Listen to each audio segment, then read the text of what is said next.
Namasté les amis, j'espère que vous allez bien.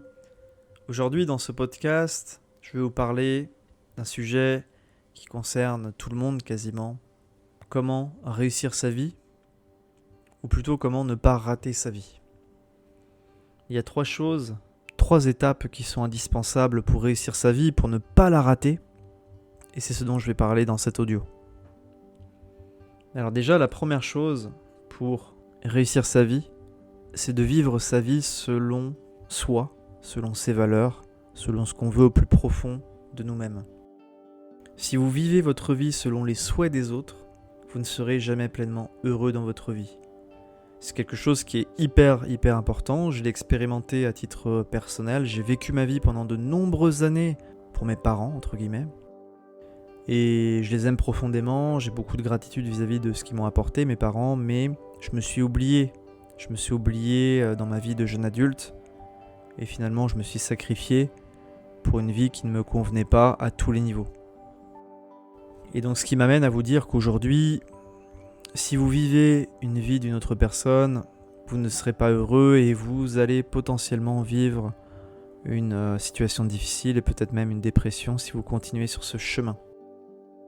La plupart des personnes qui sont pas à leur place dans leur vie ne sont pas bien dans leur peau, ont des problèmes de santé mentale et parfois ça mène à la dépression. Il n'est jamais trop tard pour changer de vie, il n'est jamais trop tard pour se réinventer, mais ce qu'il faut garder en tête, c'est qu'il faut vivre sa vie pour soi, en fonction de ses valeurs, en fonction de ce qu'on veut au fond de soi-même, et non en fonction de ce que les autres veulent pour nous. C'est très important, je mets l'accent là-dessus parce que il y a trop de personnes dans la société actuelle qui vivent une vie qui a été dictée par la société, par l'école, par l'environnement familial. Alors je peux comprendre, c'est humain. Quand on a toutes ces influences-là, ça peut nous amener à faire des choix qui ne sont pas en fonction de nos valeurs. Moi, j'en ai fait les frais, j'ai été victime de ça pendant plusieurs années, mais ça me rendait profondément malheureux, anxieux, dépressif. Donc il faut vraiment s'affranchir du regard des autres et s'écouter soi-même, écouter ses intuitions, écouter son cœur. Et même si vous décevez votre entourage familial, si vous décevez entre guillemets les espoirs qu'on avait fondés en vous, ce n'est pas grave. Parce que ce qui compte, c'est votre bonheur, votre joie et non la satisfaction des désirs des autres. Si vous vous sacrifiez constamment pour satisfaire les désirs des autres, vous ne serez jamais heureux, mais vous vivrez dans la frustration, dans la colère, et un jour cette colère explosera, et ça peut créer des conflits avec votre environnement familial, avec vos amis, avec vos collègues. Et comment peut-on être heureux si on vit la vie d'une autre personne ? C'est impossible. Donc surtout ne vivez pas votre vie selon les souhaits des autres, émancipez-vous du regard des autres, écoutez-vous, écoutez votre cœur, vos intuitions, sortez de votre zone de confort, essayez de chercher des activités, des domaines dans lesquels vous pourrez vous épanouir si vous n'avez pas d'idée. Et si vous avez vraiment envie de faire quelque chose au fond de vous-même, mais faites-le. La vie est courte, la vie est éphémère. On va tous partir dans quelques années. Et donc il faut vivre selon soi, selon ses valeurs, selon ce que l'on veut au fond de soi-même. Mais il ne faut surtout pas sacrifier sa vie pour les désirs des autres, pour satisfaire les désirs des autres et pour donner une bonne image de soi-même. Sortez de ça, vivez votre vie selon vous. Et moi, c'est ce que j'ai fait. Ça n'a pas été facile. Voilà, j'ai subi des moqueries, des attaques, des critiques par rapport à mes projets personnels et professionnels. Mais finalement, avec du recul aujourd'hui, après plusieurs années, je m'aperçois qu'en fait, ces critiques, ces attaques étaient faites, entre guillemets, pour me protéger, par amour. Mais malheureusement, cet amour était toxique car il ne me permettait pas d'évoluer positivement dans ma vie, il ne me permettait pas de grandir. Et je pense qu'il y a pas mal d'entre vous qui ont expérimenté ces problèmes-là. En tout cas, je sais que je suis pas le seul puisque j'en ai discuté également avec pas mal de personnes. Et en France notamment, on met trop de pression, en Occident plus généralement, on met trop de pression sur l'acquisition d'un statut social, la carrière, la réussite matérielle, sociale, au détriment du bien-être mental, du bien-être émotionnel. Donc vivez votre vie selon vous, selon vos souhaits, selon ce que vous voulez au plus profond de vous-même, et sortez de l'influence toxique que peuvent avoir vos amis, votre famille et même la société en général. Deuxième chose pour réussir sa vie, c'est tout simplement d'arrêter de chasser les possessions matérielles et le statut social. Alors je mets l'accent dessus dans certaines vidéos, mais en chassant le statut social et les possessions matérielles, en ayant comme unique but l'acquisition d'une richesse matérielle, vous ne serez jamais pleinement heureux, pleinement dans la joie dans votre vie. Non seulement vous allez passer à côté d'expériences magnifiques comme le voyage, comme les rencontres, mais en plus de ça, vous vous retrouverez quand vous serez riche, avec beaucoup d'argent, beaucoup de possessions matérielles, vous aurez un manque. Vous vous apercevrez qu'en fait, ça ne rend pas heureux. L'argent, la richesse matérielle, comme unique but, ne rend pas heureux. Je le dis et je le redis, l'argent, c'est bien évidemment important pour subvenir à ses besoins matériels, pour avoir un toit, à manger, le minimum, ça je suis d'accord. Mais quand on a pour unique but l'acquisition de possessions matérielles, l'accumulation d'argent sur son compte en banque, on a un problème avec l'argent. L'argent est un outil, c'est un outil au service de nos projets, de nos rêves, mais ce n'est rien d'autre qu'un bout de papier, ce n'est rien d'autre qu'un outil. Et si votre état d'esprit c'est de chasser les possessions matérielles, de toujours avoir plus, de vouloir acheter le dernier iPhone à chaque fois, de vouloir acheter une plus belle voiture, une plus grande maison, vous vous trompez de voie. Je peux vous l'assurer.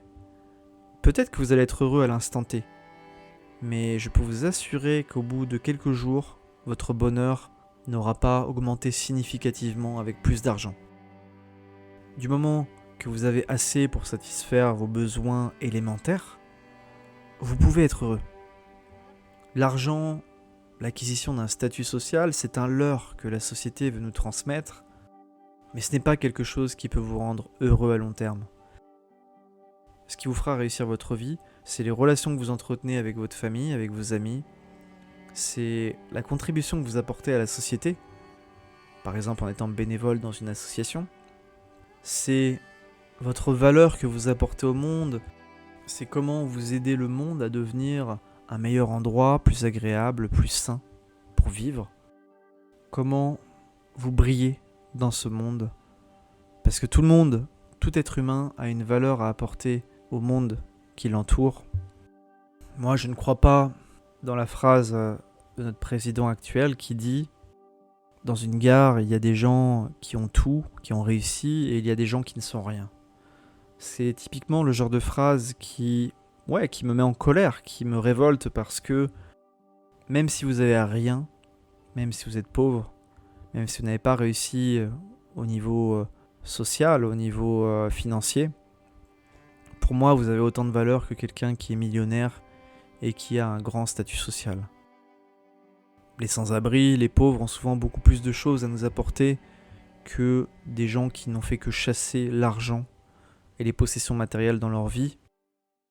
Et moi, en tout cas, les leçons que j'ai apprises, ce qui m'a fait évoluer positivement dans ma vie, c'est des gens très pauvres qui me les ont enseignés. Franchement, pour être très honnête, j'ai rarement appris des choses intéressantes qui m'ont aidé à évoluer positivement dans ma vie au contact de gens qui étaient cupides et portés uniquement sur l'argent. Voilà, si les gens veulent faire de l'argent, qui veulent chasser le statut social, les possessions matérielles, ils font ce qu'ils veulent, mais ce que je peux vous garantir, c'est que ces gens-là, à l'aube de leur mort, eh bien, qu'est-ce qu'ils auront accompli ? Ils auront juste été égoïstes, cupides, et n'auront laissé aucun impact sur le monde positif. Et donc pour moi, c'est un aveu d'échec. Peut-être que pour eux, ce sera un succès. Ils auront été les hommes les plus riches du cimetière. Mais pour moi, quand on est l'homme le plus riche du cimetière, mais qu'on n'a laissé aucun impact considérable sur le monde qui nous entoure, aucun impact positif, pour moi, c'est une vie d'échec. Donc ne chassez pas le statut social, les possessions matérielles, affranchissez-vous de tout ça. Si vous pouvez rentrer dans cette philosophie minimaliste, avoir le moins de possessions matérielles, sortez de cette société de consommation qui nous aliène finalement, et vivez une vie alignée avec vos valeurs, avec ce que vous voulez au plus profond de vous-même. Et troisièmement, comment réussir sa vie ? La troisième étape, la troisième chose qui est vraiment importante pour réussir sa vie, c'est d'être dans le contentement, être dans la gratitude, être positif, quoi qu'il arrive, peu importe les circonstances difficiles de votre vie. Peu importe ce qui vous est arrivé, l'injustice de la vie et les difficultés que vous avez rencontrées, ne jugez pas les gens, ne soyez pas aigris par rapport à toutes ces difficultés. Soyez dans la gratitude par rapport à tout ce que vous vivez dans votre quotidien. Soyez dans l'amour vis-à-vis des autres, dans la compassion.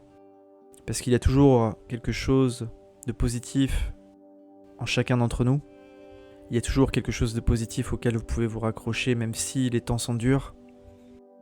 Et ce que m'ont appris mes expériences passées, c'est que dans une attitude négative, dans un comportement négatif, on ne peut pas retirer quoi que ce soit de positif, on ne peut pas avancer, progresser dans sa vie. Donc il faut, malgré les circonstances difficiles de la vie, être dans le contentement, dans la gratitude. Il y a toujours quelque chose qui peut vous rendre heureux chaque jour, même si c'est difficile. Un lever de soleil, un coucher de soleil, un bon petit café, un bon repas, un appel téléphonique avec un proche. Toutes ces choses-là peuvent vous rendre heureux, vous pouvez être reconnaissant pour ça. Donc faites preuve de gratitude dans votre vie. Soyez positif quoi qu'il arrive et ne perdez jamais espoir, gardez toujours espoir. C'est cet état d'esprit qui vous permettra de surmonter les périodes difficiles de votre vie et qui vous permettra finalement de réussir votre vie. Pour moi, une vie réussie, c'est une vie qu'on a vécue en fonction de ses valeurs, en fonction de ses envies profondes. C'est une vie dans laquelle on n'a pas chassé les possessions matérielles, le statut social, la carrière, qu'on n'a pas eu comme unique but de gagner de l'argent. Et c'est une vie dans laquelle on a été plein de gratitude chaque jour, dans laquelle on est resté positif malgré les souffrances, malgré les difficultés du quotidien. Et c'est une vie dans laquelle on s'est abstenu de juger les gens, mais qu'on a fait preuve plutôt de compassion, d'empathie vis-à-vis des autres. Pour moi, c'est ça une vie réussie. Et en tout cas, c'est ce que je vous souhaite. Je vous souhaite de réussir votre vie à ce niveau-là, en suivant ces 3 étapes, en suivant ces 3 conseils. En tout cas, moi, je m'attelle dans ma vie quotidienne à suivre ces 3 conseils. Toutes mes décisions que je prends, toutes les décisions importantes que je prends dans ma vie, elles sont en fonction de ces 3 choses que je vous ai citées aujourd'hui. Donc voilà ma vision de la vie, voilà ma vision de la réussite dans la vie. N'hésitez pas à me partager en commentaire si vous avez la même vision que moi. Je serais ravi d'échanger avec vous à ce sujet. Si vous avez aimé le contenu aujourd'hui, n'hésitez pas à liker, vous abonner et n'oubliez pas de mettre un avis 5 étoiles sur Spotify ou Apple Podcast si vous me suivez sur ces plateformes. Surtout prenez soin de vous et que l'amour et la paix soient dans votre cœur.